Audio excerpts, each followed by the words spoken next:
దేవునికి స్తోత్రం. Hallelujah. Praise the Lord. కుటుంబాలు ఎట్లా ఆశీర్వదించబడతాయి ప్రియులారా? మీకేమన్నా ఐడియా ఉందా?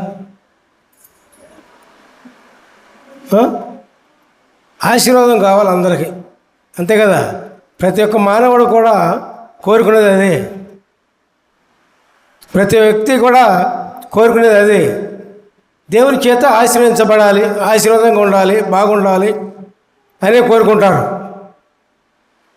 మరి ఎట్లా వస్తుంది? నోవహు ఉన్నాడు, ఎట్లా ఆశీర్వదించబడ్డాడు? ఎట్లా ఆశీర్వదించబడ్డాడు? అప్పుడు ఇంకా ధర్మశాస్త్రం దేవుడు ఇవ్వాల. ధర్మశాస్త్రం ఇచ్చింది మోషే దగ్గర నుంచి. ఎట్లా ఆశీర్వదించబడ్డాడు చెప్పండి? నీతిగా జీవించాడు. ధర్మశాస్త్రం లేకపోయినా, అప్పుడు దేవుడు ధర్మశాస్త్రం చెప్పకపోయినా నీతిగా జీవించాడు. అంటే ఒక భార్యతో, ఒక భార్య, ఒక భర్త, అంతే, ఇతర సంబంధాలు లేవు. నీతివంతమైన జీవితం జీవించాడు. అందుకే ఆశ్రయించబడ్డాడండి. దేవునికి స్తోత్రం. అట్లా నీతి అంటే అదే.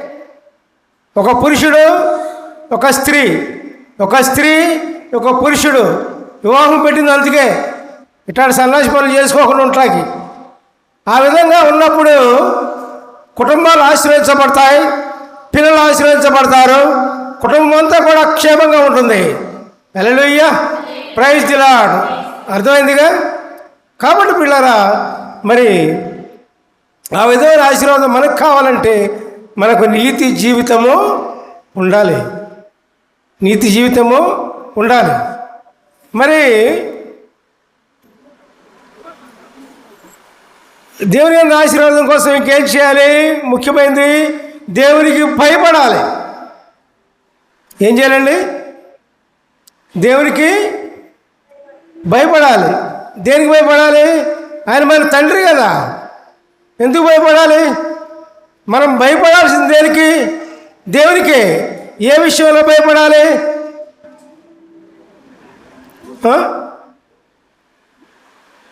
పాపానికి దారి తీసేటప్పుడు దానికి భయపడాలి.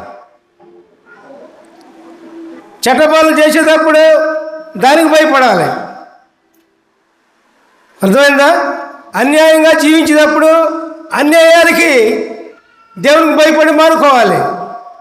న్యాయమైన జీవితం జీవించడానికి మనం దేవునికి ఇష్టంగా ఉండేందుకు మనం ఇష్టపడాలి. అప్పుడు దేవుని ఆశీర్వాదము, దేవునికి భయపడినప్పుడు మరి దేవుని ఆశీర్వాదం వస్తుంది. ఇప్పుడు అబ్రహాము అన్నాడు, దేవుడు అడిగింది ఇచ్చేసాడు, అంతే. దీవించబడ్డాడు కదా, ఆశీర్వదించబడ్డాడు కదా, విశ్వాసులకే తండ్రిగా మార్చబడ్డాడు కదా. మరి కొన్ని మచ్చు తొలకలు బైబిల్లో చెప్పబడినాయి, అవి మనం గ్రహించాలి. దేవునికి స్తోత్రం. హల్లెలూయా. Praise the Lord. అట్లాగే దేవుని ఆశీర్వాదము ఎట్లా పొందవచ్చునంటే ప్రియులారా, దేవునికి భయపడినప్పుడు కీర్తన 115:13 చూడండి. పిల్లలేమి పెద్దలేమి తన యందు భయభక్తులు గలవారిని దేవుడు ఆశీర్వదించును.